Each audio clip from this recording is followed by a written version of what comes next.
Latrinazione a Carbonera, colpiti 2 condomini, razziata l'abitazione di un'anziana malata di cuore, in un'altra la proprietaria riesce a farli scappare gridando i loro racconti ai nostri microfoni.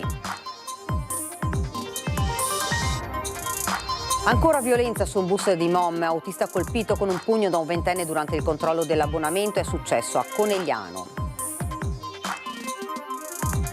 Sicurezza a Treviso, i dati della polizia locale nel 2024, raddoppiati i controlli ad alto impatto, più 56% di fogli di via, allontanamento, il sindaco, vanno equiparati a polizia e carabinieri. L'attività della polizia locale anche sul fronte ambientale, oltre 200 ecovandali stanati, come quello immortalato mentre gettava sacchi sull'Imbraga nascondendosi dietro una siepe. Possibili infiltrazioni della criminalità, interdittiva per una delle aziende in subappalto nel cantiere del nuovo ospedale di Conegliano, l'ULSS 2 trovata una nuova azienda. Spettro dazi usi in videocollegamento dagli Stati Uniti, il segretario generale della Camera di Commercio italiana di New York rassicura gli imprenditori, in particolare quelli della filiera del prosecco. A Santa Maria del Rovere folla commossa per l'addio allo storico capo dell'ufficio tecnico del comune di Roncade, tanti professionisti e amministratori presenti, il ricordo della figlia. Istituto Alberghiero Mafioli, resta aperta per un altro anno scolastico la sede di Paderno di Pieve del Grappa, la decisione in regione, il sospiro di sollievo dei genitori. Meno 100 giorni alla Dunata Nazionale degli Alpini, alloggi già esauriti e pochi spazi ancora liberi per i camper in previsione del grande evento dal 9 all'11 maggio. Buonasera, ben ritrovati dalla redazione di Treviso, lo avete sentito dai titoli, la cronaca sempre in primo piano, latrinazione a Carbonera, colpiti 2 condomini, razziati l'abitazione di un'anziana malata di cuore, in un'altra la proprietaria riesce a farli scappare gridando i loro racconti ai nostri microfoni. Sono riuscita ad urlare perché non avevo altre vie di fuga praticamente e di conseguenza se ne sono andati molto velocemente. Carbonera, via Marzemine, 18:30. Le persone che rincasano da lavoro e chi come Giuliana stava aspettando di uscire con la figlia e il nipotino. Appuntamento rinviato, il piccolo si è addormentato profondamente, così Giuliana è rimasta a casa.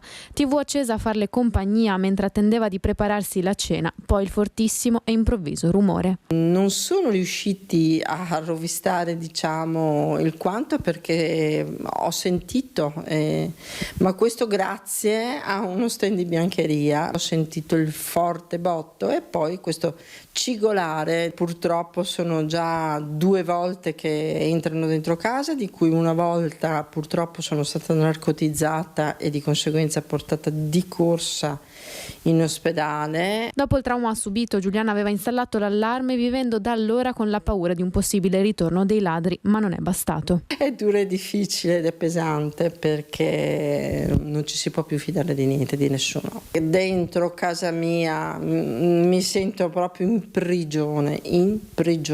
L'allarme lanciato ai carabinieri e la scoperta che i 2 malviventi forse fossero solo dei ragazzini molto esperti. Abbiamo trovato delle impronte molto piccole e poi la cosa veramente scioccante è che sono entrati dentro casa senza usare piedi di porco, senza usare nulla di che. Hanno agito in silenzio nel buio del giardino condominiale tentando di entrare in casa di Giuliana, non contenti del grosso colpo messo a segno poco prima dalla vicina di casa ottantenne. E ho trovato, come ho aperto la porta, l'armadio a muro che ha sbattuto sulla porta quando ho aperto.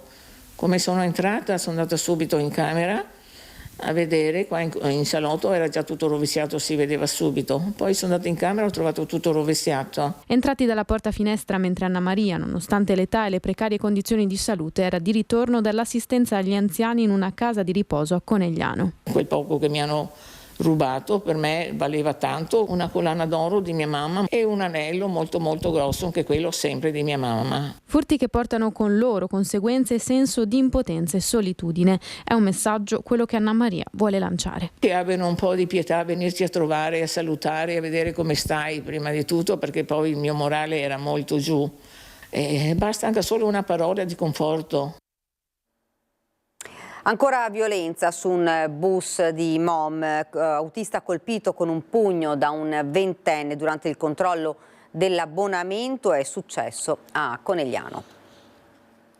Un giovane ha tentato di utilizzare l'abbonamento di un amico ma è stato sorpreso dall'autista della MOM. Una volta appurato lo scambio fraudolento, l'uomo ha chiesto al ragazzo di consegnargli il titolo di viaggio. La risposta di un ventenne di seconda generazione è stata violenta. Ha prima strattonato l'autista, poi gli ha sferrato un pugno in pieno volto, procurandogli lesioni guaribili in 7 giorni. Si tratta dell'ennesima aggressione ai danni dei controllori autisti della MOM che svolgono il loro lavoro in un clima di paura. L'ultimo episodio è accaduto lo scorso 27 gennaio al Biscione a Conegliano, al capolinea della MOM sulla linea 6096. Il ragazzo, che è stato identificato, dovrà rispondere dell'accusa di resistenza e violenza a incaricato di pubblico servizio. Sicurezza a Treviso, i dati della polizia locale: nel 2024 raddoppiati i controlli ad alto impatto, più 56% di fogli di via e allontanamenti. Il sindaco: vanno equiparati a polizia e carabinieri. Una maggiore sorveglianza del territorio, 266 ordini di allontanamento di soggetti pericolosi o molesti, il 56% in più dell'anno precedente, il 30% in più dei servizi di controllo a piedi nei quartieri, 4.200 ore di filmati delle telecamere estrapolati a scopo d'indagine. Il 2024 della Polizia Locale di Treviso fotografa lo sforzo compiuto in termini di sicurezza urbana. A margine del bilancio dell'attività dei vigili, al comando di via Castello d'Amore, il sindaco Mario Conte è tornato a parlare di zone rosse che sempre più cittadini chiedono vengano istituite in altre aree della città oltre che a quella della stazione. La zona rossa o meno è al vaglio delle forze dell'ordine e della questura. Stiamo parlando di un'ipotesi, cercheremo di capire in base ai numeri e soprattutto al lavoro dei professionisti della sicurezza qual è eventualmente la zona più indicata per quel tipo di servizio mirato, perché non deve passare nemmeno l'idea che se tu sei all'interno della zona rossa c'hai un carabiniere che si posiziona davanti al tuo portone, cioè non funziona così. Polizia locale che ha fatto la propria parte, tanto da far dire al sindaco che se i vigili non saranno equiparati alle forze di polizia, nell'ordine pubblico non saranno più impiegati, ma il 2024 dimostra che di loro c'è bisogno. Abbiamo raddoppiato il numero di operazioni ad alto impatto, passate da 35 a 70, quindi a dimostrazione che tutte le segnalazioni, come abbiamo sempre detto, da parte dei cittadini vengono prese in considerazione e poi concretamente verificate direttamente sul posto. Oltre 34.000 interventi nel 2024, più 20% di chiamate alla centrale operativa, 197 denunce, 8 arresti, 5 procedure di codice rosso. E poi la sicurezza stradale, 87 patenti ritirate, 14.000 verbali in 6 mesi per eccesso di velocità in tangenziale, dimezzamento delle violazioni per la mancata revisione dell'auto da 2.000 a 1.000. Quanto al nuovo codice, 3 a dicembre le patenti sospese per l'uso del cellulare alla guida, ma le sanzioni nei 12 mesi sono state ben 218.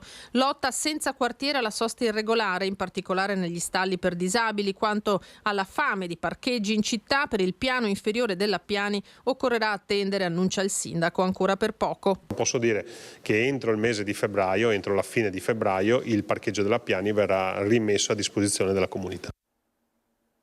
L'attività della polizia locale anche sul fronte ambientale, oltre 200 ecovandali stanati come quello immortalato mentre gettava sacchi sull'Imbraga nascondendosi dietro una siepe.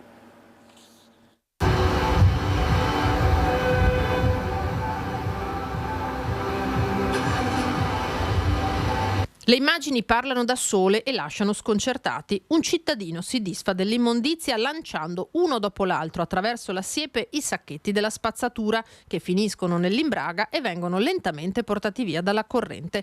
A immortalarlo è una telecamera installata appositamente in quel punto dalla polizia locale. La zona è via Granatieri di Sardegna, nel quartiere di Selvana. L'ecovandalo questa scena la ripeteva periodicamente, ma per lui, un cittadino italiano residente nel quartiere, è arrivata la stangata. Siamo stati strabiliati anche noi quando abbiamo visto questo lancio di numerosi sacchetti in acqua. Fortunatamente attraverso la videosorveglianza il responsabile è stato individuato, identificato e deferito alla Procura della Repubblica perché quello si tratta di un reato. Oltre 200 gli ecofurbi sanzionati nel 2024 dalla polizia locale che con il nuovo anno ha deciso di potenziare i controlli ambientali fondendo il nucleo tutela territorio e quello antidegrado sotto il coordinamento di un unico ufficiale. A lui si aggiungerà un agente che si occupa di tutela degli animali, altro fronte di grande attualità. Gli animali d'affezione nel comune di Treviso sono oltre 40.000, aumentano le segnalazioni di maltrattamenti. Si andrà così a costituire una maxi unità ambientale ed ecologica. La nostra operatività è pressoché quotidiana su questi ambiti e quindi è stato necessario immaginare di riorganizzare due gruppi, due nuclei e crearne uno in maniera tale che possa essere ancora più funzionale a questo genere di ambiti. Abdallah Juma e Daniele Wedman nel processo per la morte di Tominaga dovranno rispondere di omicidio preterintenzionale in concorso. La sentenza della Cassazione aveva alleggerito la loro posizione e sentiamo anche le parole dei loro avvocati. La Corte di Cassazione ha pubblicato le motivazioni della sentenza con cui aveva rigettato perché inammissibile il ricorso della Procura di Udine contro la decisione del Tribunale del riesame del 1 agosto 2024, con cui i giudici avevano escluso il concorso morale di Abdallah Juma e Daniel Wedam nell'omicidio preterintenzionale di Shinpei Tominaga. Diciamo che il pensiero della Cassazione ci conforta nel seguire questa strada, nel fatto che quello che noi diciamo dall'inizio non è infondato e tutto quanto, per arrivare sostanzialmente a quello che noi desideriamo, cioè essere giudicati nel fatto gravissimo effettivamente per quello che abbiamo fatto, ci siamo resi responsabili di aver fatto senza appunto essere accusati o comunque ci venga addossata una colpa ulteriore. Questo, va detto, non cambia nulla nello svolgimento del processo iniziato davanti al giudice Roberta Paviotti, per il quale Samuele Battistella e Daniel Wedam, difesi dagli avvocati Stefano Arrighi e Tino Maccarrone, saranno giudicati con il rito abbreviato, mentre per Abdallah Juma si è in attesa dell'esito della perizia psichiatrica richiesta dal legale Guido Galletti per accertare la capacità di intendere e di volere del giovane al momento dei fatti. L'esito della perizia verrà valutato a maggio e solo allora si saprà se anche Juma dovrà affrontare il processo oppure seguirà un altro percorso rispetto agli altri due imputati. Il dato interessante è certamente la motivazione che ha valorizzato nel caso specifico l'assenza di elementi fattuali tali da ricondurre la ipotizzabilità di un concorso sia in termini di anomali a sensi dell'articolo 116 del Codice Penale, sia in termini di concorso morale ordinario ai sensi dell'articolo 110 dei signori Wedam e Jowam nell'atto illecito, cioè nell'omicidio preterintenzionale di cui il signor Battistella si è assunto la esclusiva responsabilità. Al momento però i tre giovani sono considerati dall'accusa tutti sullo stesso piano. Joma di recente è tornato in carcere a Treviso per aver violato 2 misure cautelari più lievi. Continuiamo con la cronaca. L'antimafia blocca il cantiere del nuovo ospedale di Conegliano. Corsa contro il tempo per i lavori. L'ULSS 2 trovata una nuova ditta edile e contiamo di far tornare a breve gli operai. Possibili infiltrazioni criminali. L'antimafia ha bloccato i lavori del nuovo ospedale di Conegliano. L'interdittiva è stata emessa lo scorso 16 dicembre dalla prefettura di Napoli. Nel mirino è finita la ditta Eurosaf SRL con sede legale nella città partenopea, ma in fondo al tunnel c'è già uno spiraglio. I lavori, spiega il direttore generale dell'ULSS 2 Francesco Benazzi, presto potrebbero ripartire. Io devo ringraziare la prefettura e i miei collaboratori perché hanno trovato d'intesa con l'ATI, cioè con chi che ha organizzato il cantiere e i lavori, la possibilità di far entrare un altro subappaltatore al posto di queste persone, per cui questo fermo cantiere sarà di circa 20 giorni, 3 settimane e poi si riprenderà ovviamente il lavoro. Una corsa contro il tempo.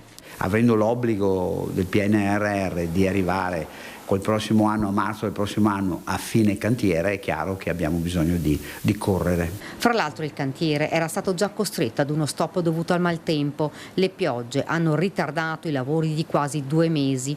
Ora, dice Benazzi, dobbiamo andare avanti, non ci può essere nessun altro fermo. Il cantiere del nuovo ospedale è finanziato con i fondi PNRR. I lavori devono essere terminati entro la scadenza prevista il 25 novembre 2025 per beneficiare dei fondi europei di 47,5 2,2 milioni di euro. La ditta, raggiunta dall'interdittiva dell'antimafia, era stata incaricata dal Consorzio Stabile Infratech di Milano per eseguire i lavori del nuovo ospedale. Nel marzo 2023 il Consorzio milanese si era aggiudicato il cantiere dell'ULSS 2 del valore complessivo di oltre 55 milioni di euro, ma le indagini dell'antimafia hanno messo la parola fine ai lavori della ditta partenopea.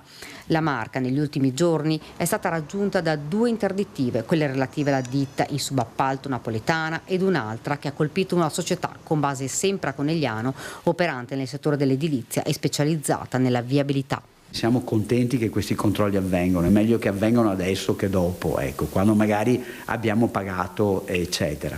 Quindi credo che sia importante che questi controlli continuino. È chiaro che noi, i nostri tecnici mandano la richiesta appunto alle prefetture varie a seconda di dove avvengono le ditte, e poi è la prefettura che ci dice questo ha dei problemi oppure questo è a posto dal punto di vista dell'antimafia.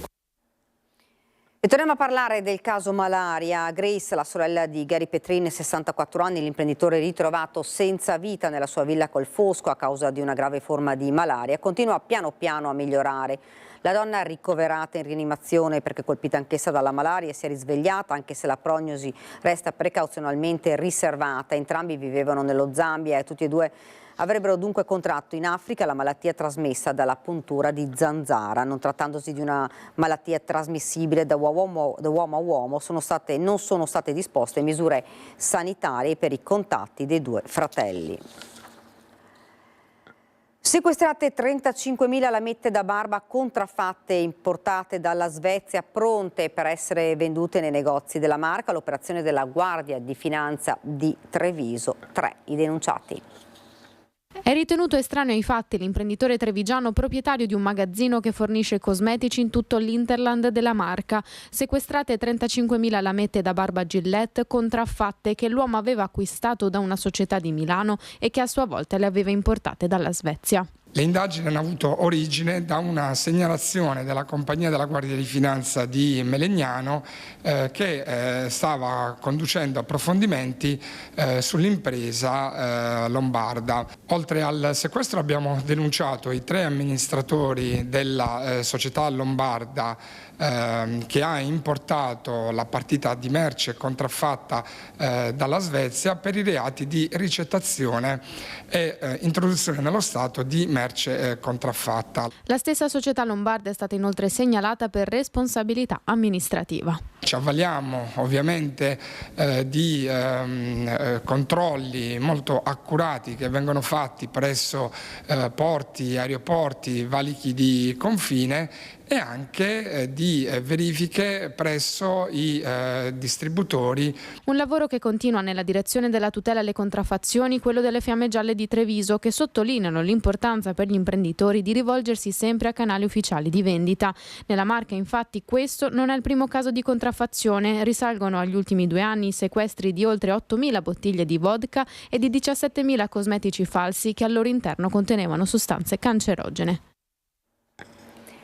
Impressionante incidente stradale, ma fortunatamente senza conseguenze gravi per i conducenti questa mattina lungo la strada tra Cavaso del Tomba e Pederobba, poco prima di mezzogiorno. Secondo una prima ricostruzione, un furgoncino di una ditta che si occupa di disinfestazione, mentre stava svoltando a sinistra, sarebbe stato centrato da un'auto che lo seguiva. L'impatto violentissimo ha fatto ribaltare su un fianco il camioncino. I conducenti dei 2 mezzi sono riusciti autonomamente dai veicoli, entrambi illesi. Sul posto, per ricostruire l'esatta dinamica del sinistro, i carabinieri. Ed ora ci fermiamo per una piccola pausa pubblicitaria.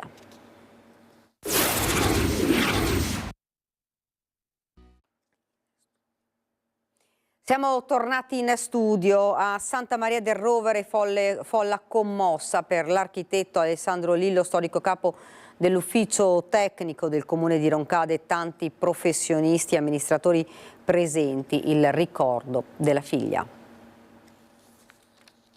I fari non se ne vanno in giro per un'isola cercando barche da salvare, rimangono semplicemente dove sono, a fare luce. Sei il mio faro, papà. Ti prego, continua a farmi luce perché ne avrò tanto bisogno. Ciao papà, buon viaggio.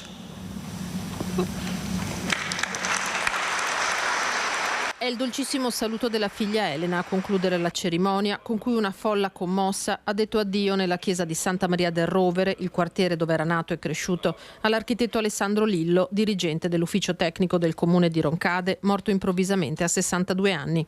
Strette in un dolore immenso e spiazzante Elena, Paola, la compagna di Alessandro, le sorelle Antonella e Stefania. Il parroco Don Adelino Bortoluzzi ne ha ricordato il grande impegno professionale. Si è sempre occupato, oltre la burocrazia, della bellezza dei nostri territori. Ad assistere alla cerimonia amministratori e professionisti, dal presidente della regione Luca Zaia ai sindaci che si sono succeduti negli ultimi anni a Roncade, Ivano Sartor, Simonetta Rubinato, Pieranna Zottarelli e l'attuale Marco Donadel con i suoi assessori. Chiunque abbia avuto il privilegio di conoscerlo e di lavorare con lui sa quanto fosse prezioso il suo apporto e quanto la sua assenza si farà sentire.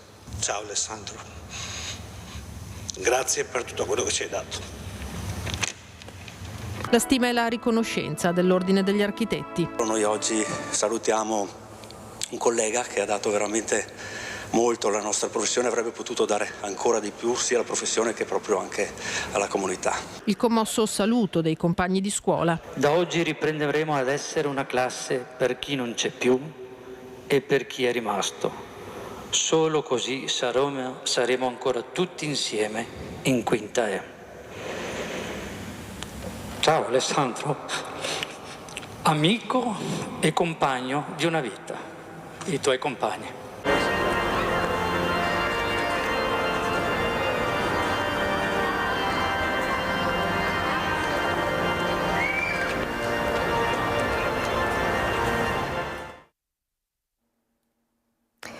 Resta aperta la sede di Pieve del Grappa dell'Istituto Alberghiero, una battaglia vinta dalle famiglie, dai giovani, dal territorio, cui abbiamo sin da subito dato ampio spazio e sostegno.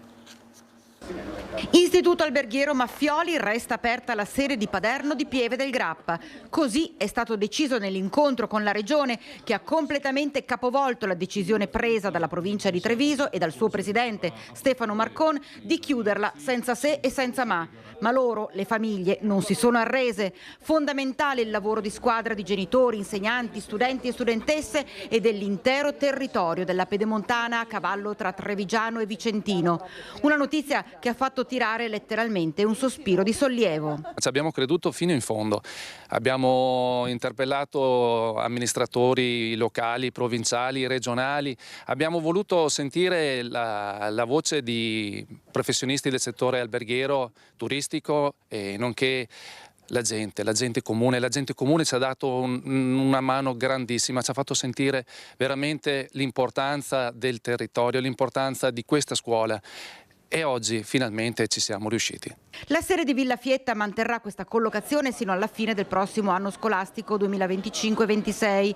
Poi, essendo stata confermata l'intenzione di mantenere la terza sede, oltre a quelle di Castelfranco e Montebelluna, viene chiesto agli amministratori dei territori di trovare un'ubicazione definitiva. Intanto si sta avvicinando il termine delle iscrizioni alle classi prime, il 10 febbraio, e proprio dai genitori viene lanciato un chiaro appello. Ai ragazzi e ai genitori che chiaramente venendo a conoscenza della chiusura della sede avevano optato per altre soluzioni, se avete la possibilità ripensateci, questa sede rimane aperta, abbiamo bisogno di ragazzi, il territorio ha bisogno di ragazzi e di professionalità che è legata all'Istituto Maffioli, di conseguenza potete chiaramente pensare di venire qua anche l'anno prossimo. Insomma. Cosa significa per voi questa certezza dell'apertura della scuola, della vostra scuola? Beh, intanto per noi significa avere un posto sicuro, un posto dove sappiamo che possiamo studiare, un posto ristretto, dove ci conosciamo tutti, come è sempre stato e come sarà in futuro. Quindi noi ci teniamo a ringraziare tutti coloro che ci sono stati vicini, coloro che hanno sempre creduto nella nostra scuola e che hanno creduto nel nostro futuro.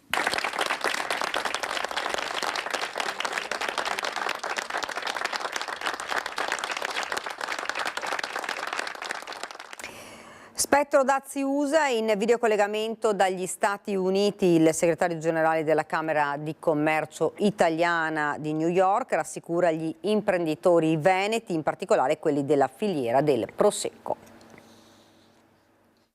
Io oggi mi sento di rassicurare un po' le aziende che ci stanno ascoltando, perché Se guardiamo a quello che Trump ha fatto nella prima amministrazione, diciamo che lui ha sempre utilizzato la campagna elettorale per presentare, diciamo, una serie di misure in maniera molto più drammatica e molto più incisiva di quello che poi alla fine, diciamo, all'atto pratico si è effettivamente realizzato. Rassicura gli imprenditori trevigiani e veneti il segretario generale della Camera di Commercio italiana a New York. I dazi annunciati da Trump difficilmente saranno applicati all'export italiano.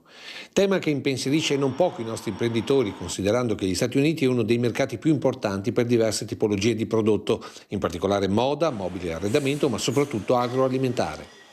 Quello che potrebbe capitare, ha sottolineato Tozzi, è un riallineamento reciproco dei dazi, guardando all'attuale squilibrio, come ad esempio sui modelli BMW costruiti negli stabilimenti statunitensi rispetto a quelli tedeschi. Il dazio che l'Europa applica su questo flusso di prodotti in entrata in Europa è del 12,5%.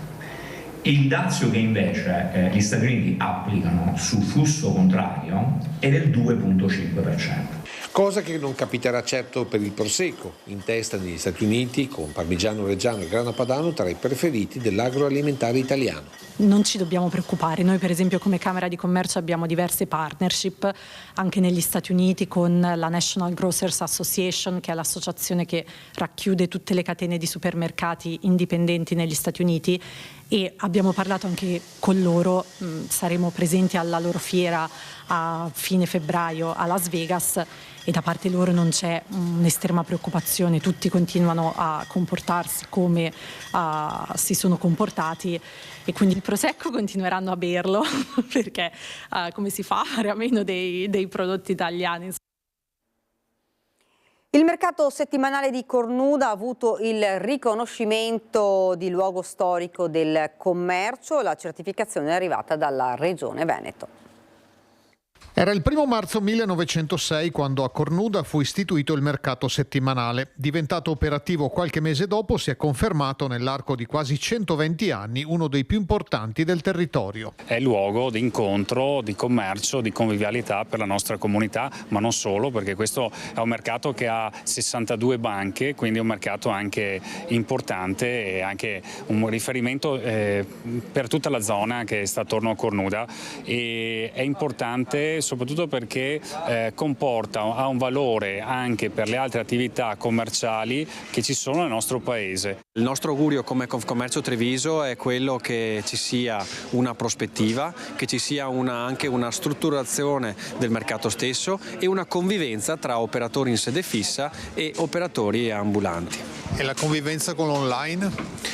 La convivenza con l'online si può superare bene perché qui c'è un qualcosa che l'online non dà ed è il rapporto umano. Una pietra circolare ricorda il riconoscimento da parte della Regione Veneto, che ha inserito il mercato cornudese nella lista degli oltre 1400 luoghi storici del commercio.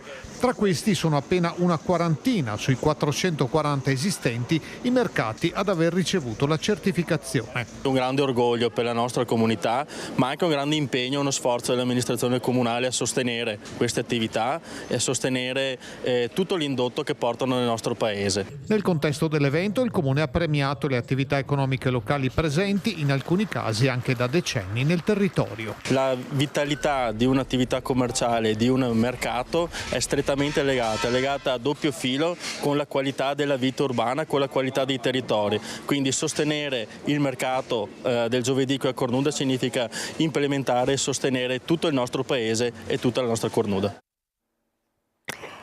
Alpini già in fermento per la 96esima adunata nazionale di Biella, perché a 100 giorni dalla sfilata non ci sono già più alloggi disponibili, mentre sono pochissimi gli spazi camper ancora a disposizione.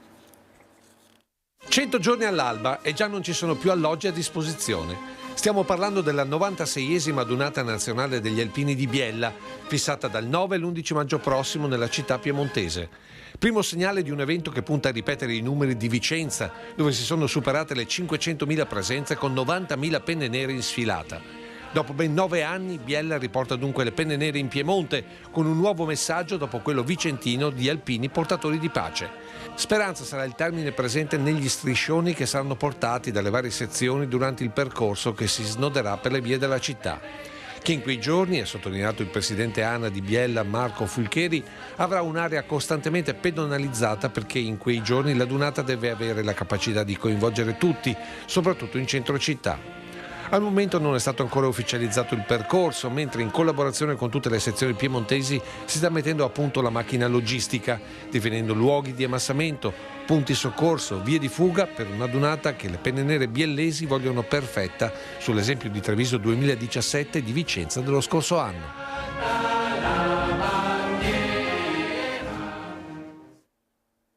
Carnevali di Marca si fa in 3. Dopo il debutto di Tarzo e il rinvio per il maltempo di Susegana, la tradizionale rassegna promossa dall'associazione presieduta da Redo Bezzo si prepara per un trissi di appuntamenti che tra sabato 1 Nervesa della Battaglia e domenica 2 febbraio Pieve del Grappa e Godega Sant'Urbano promettono di richiamare ancora una volta il pubblico delle grandi occasioni. Ed ora siamo allo sport, calcio, nuovo stop per il Treviso dopo quello subito domenica contro Bassano i Realtenni, l'Adriese vince 1-0 e l'inseguitrice Dolomiti Bellunesi accorcia le distanze. 2 sconfitte consecutive, 3 gol subiti in 2 gare e 0 reti segnate. La corsa inarrestabile del Treviso della prima parte di stagione sembra rallentare, ma di certo non si può parlare già di crisi per la compagine di mister Cacciatore. Dopo il KO in trasferta contro Bassano di domenica scorsa, nel turno infrasettimanale della 25esima giornata i biancocelesti subiscono un nuovo stop al Tenni contro l'Adriese. Padroni di casa scesi in campo consapevoli di dover portare a casa i 3 punti vista la vittoria nella gara pomeridiana di Belluno Dolomiti che ha travolto 5-2 proprio il Bassano. Rinviato invece per irregolarità di una porta l'incontro tra Campodarsego e Virtus Ciserano. Un primo tempo come già accaduto con il Treviso che fatica a carburare e dopo alcune occasioni mancate davanti a Vadejunic al 33esimo arriva il vantaggio degli ospiti con Maniero. I tifosi trevigiani sperano nell'impresa della rimonta che però non arriva nemmeno nella ripresa nonostante gli 11 di Cacciatore vadano più volte vicini al pareggio, prendendo anche una traversa con Gioè. La partita si chiude con un pesante 1-0 per il Treviso che sente il fiato sul collo di Dolomiti Bellunesi, seconda in classifica e che accorcia le distanze portandosi a -1 dalla vetta. Domenica la capolista va a Trento per la sfida contro l'Avis, fanalino di coda del girone, in cerca di una vittoria fondamentale per la classifica, ma anche e soprattutto per il morale. Ed ora siamo alla nostra pagina da Belluno e provincia.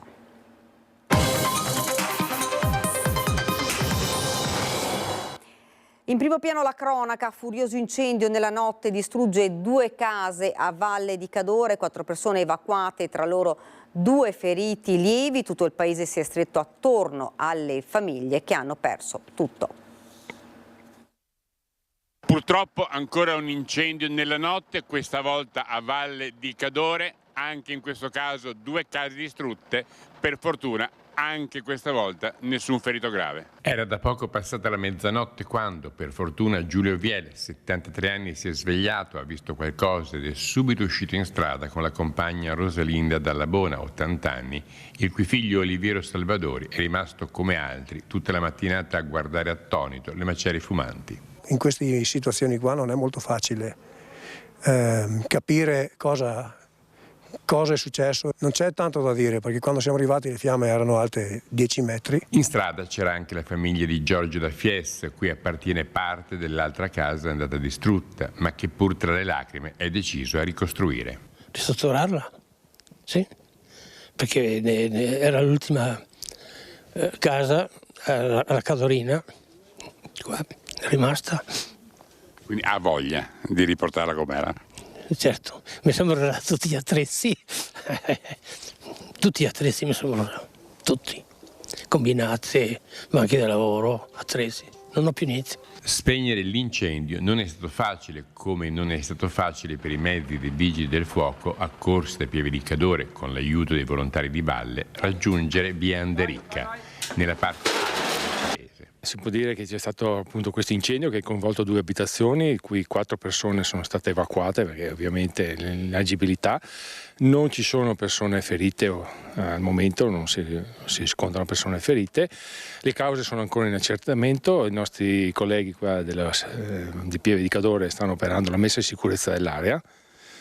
E comunque stiamo vedendo le indagini, stiamo verificando un po' le possibili cause dell'evento. Tra i danneggiati anche Roberto Cilotta, che però non è residente negli edifici, che ora potrebbero anche essere messi sotto sequestro fino al termine delle indagini che dovranno stabilire dove e perché si è innescato l'incendio. Fiamme che hanno lasciato ruderi che fanno effetto anche a chi era accorso immediatamente. Fa più effetto di stanotte che c'erano le fiamme alte, perché ti rendi conto che insomma ci sono concittadini che hanno perso in un attimo tutto, dalla casa ai ricordi a tutti i loro beni, insomma. Le ha visti, ci ha parlato? Sì, li ho visti già stanotte, ma per quanto gli si possa manifestare insomma solidarietà, capisco che per loro sia una botta non da poco, ecco. Diga del Vanoi, la provincia autonoma di Trento è pronta a far rispettare in tutte le sedi, anche per via giudiziaria, quindi l'esigenza del rispetto del suo territorio e le prerogative della sua autonomia. Non usano mezzi termini il presidente Maurizio Fugatti e l'assessora all'ambiente Giulia Zanotelli, dopo aver appreso le conclusioni del dibattito pubblico del Consorzio Brenta, che ha affermato la volontà di andare avanti con il progetto, pur con un serbatoio più piccolo da 20 milioni di metri cubi.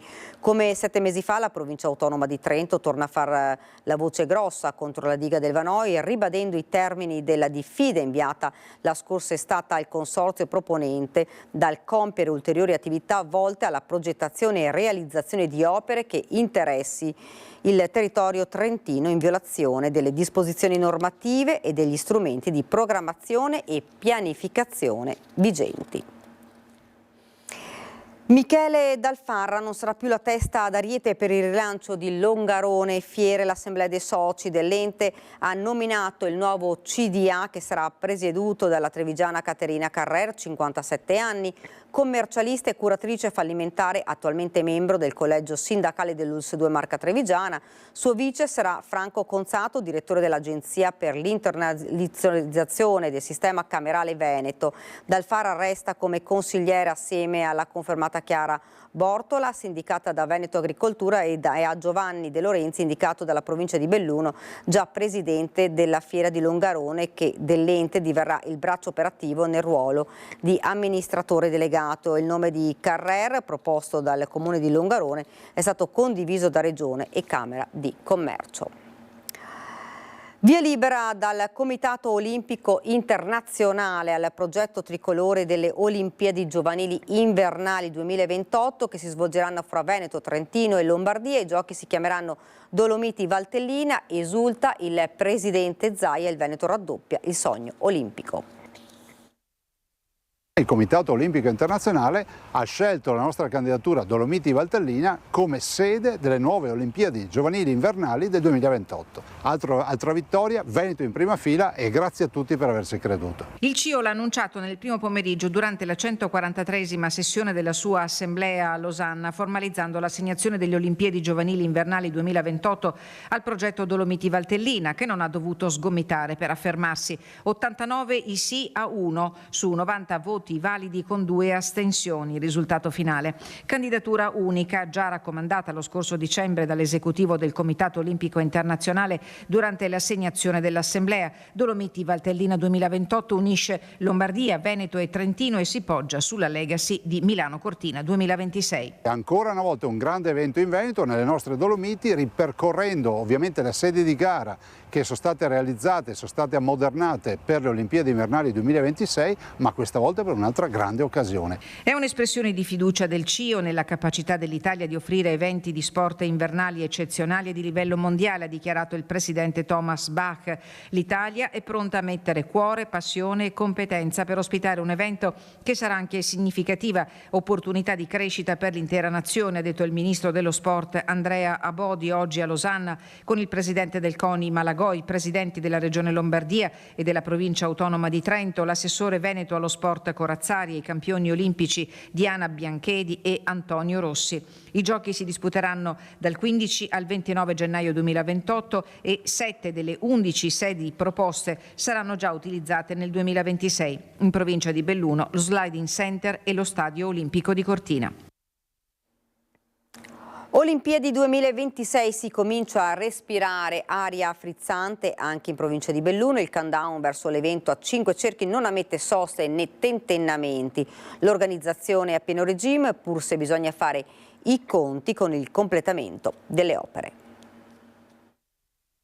Comincia a entrare questa consapevolezza di trasformare questo straordinario evento in un'opportunità come realmente è. È chiaro che in questo percorso ci sono stati dei momenti che purtroppo hanno anche drammatici per certi versi, rallentato moltissime cose. Punto su Olimpiadi e Paralimpiadi invernali 2026 a Ring, dibattito stimolato dal collega Christian Arboit, che non ha mancato di punzecchiare il presidente della provincia Roberto Padrin sul tema delle infrastrutture in primo luogo e quello delle 3 grandi varianti attese per i mondiali 2021 e ancora in fase di realizzazione, certamente dirimente. Purtroppo ci troviamo adesso veramente ad arrivare lì. Ma quindi cosa sarà pronto? Diciamolo a tutti. L'obiettivo è quello di arrivare, perché la deadline delle 3 varianti è il 31 dicembre 2025. Quindi Longarone, Tai... No. Tai, Valle e San Vito. Okay. Queste sono le 3 varianti che erano mondiali e che ora sono previste diventate per il 2021. Esatto, le opere olimpiche. E quindi entro la fine dell'anno la 51 di Alemagna verso Cortina potrebbe finalmente beneficiare delle opere volute per fluidificare il traffico. È una corsa contro il tempo. Padrin ha detto che tra qualche settimana sarà fatto il punto insieme ad ANAS per capire se i tempi saranno rispettati. Altra questione è quella della variante di Longarone, per la quale il punto di arrivo è fissato al 2028, poi la pista da bob. Io sono convinto che i tempi verranno rispettati per la realizzazione. Ormai penso che quel piano B prevale l'ottimismo, diciamo. Lake Placid penso sia ormai di cui si parlava tanto un anno fa. Certo. Quindi da questo punto di vista la pista sarà operativa e quindi sarà la sede di queste gare e delle medaglie che insieme allo sci alpino e al curling saranno ospitate a Cortina. Chi pagherà poi la manutenzione dell'impianto olimpico? Padrin sposa le dichiarazioni del presidente del Fondo Comuni di Confine Dario Bond: i fondi non saranno toccati. Questi fondi non saranno toccati per la gestione della pista da bob. Non saranno toccati per la pista da bob e quindi da questo punto di vista noi siamo sereni. Però è chiaro che il territorio deve esserci in questa partita, non della pista, delle Olimpiadi. Noi abbiamo attivato un tavolo un paio di settimane fa proprio con le categorie economiche, con la Camera di Commercio, con la DMO, con la Fondazione Cortina,